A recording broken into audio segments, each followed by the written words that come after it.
పిల్లల్లో ఇంకా ఎక్కువ ఉంటుంది. ఎనర్జీని సరైన మార్గంలో ఛాలెంజ్ చేస్తే మంచి పౌరులుగా ఎదుగుతారు. ముఖ్యంగా చదువుకునే పిల్లలకు వారంలో కనీసం 3 రోజులైన physical fitness, games and extracurricular యాక్టివిటీస్లో శిక్షణ ఇవ్వాలి. కొన్ని ప్రైవేట్ ఎడ్యుకేషన్ ఇన్స్టిట్యూట్స్లో చదువుకుంటున్న పిల్లలకి ఫిజికల్ ఫిట్నెస్ లేదా క్రీడా వసతి కరువైపోయింది. 4 గోడల మధ్య చదివి చాలామంది పిల్లలు, స్పెషల్లీ ప్రైవేట్ స్కూల్ పిల్లలు ఎంతో స్ట్రెస్ గురవుతున్నారు. మానసిక, శారీరక ఆరోగ్య ఇబ్బందులు ఎదుర్కొంటున్నారు. కొందరు పిల్లలైతే సూసైడల్ టెండెన్సీ గురవుతున్నారు. కొన్ని చోట్ల చదువు స్ట్రెస్ తట్టుకోలేక ఎంతోమంది స్టూడెంట్స్ ఆత్మహత్య చేసుకుంటున్నారు.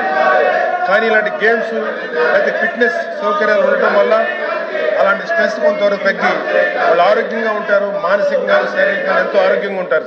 అధ్యక్ష, ముఖ్యంగా ప్రభుత్వ సంస్థల్లో ప్లే గ్రౌండ్స్ చాలా ఉంటాయి. ప్రైవేట్ ఇన్స్టిట్యూషన్లో చాలా వరకు ప్లే గ్రౌండ్స్ ఉండవు. సో నా ఒక సలహా ఏంటంటే common playground system CPGS అనే విధానం ప్రవేశపెట్టి ZP public schools, municipal corporation పరిధిలో ఉన్న ప్లే గ్రౌండ్స్ ప్రైవేట్ ఇన్స్టిట్యూషన్కి మినిమం ఫీజు పే చేసి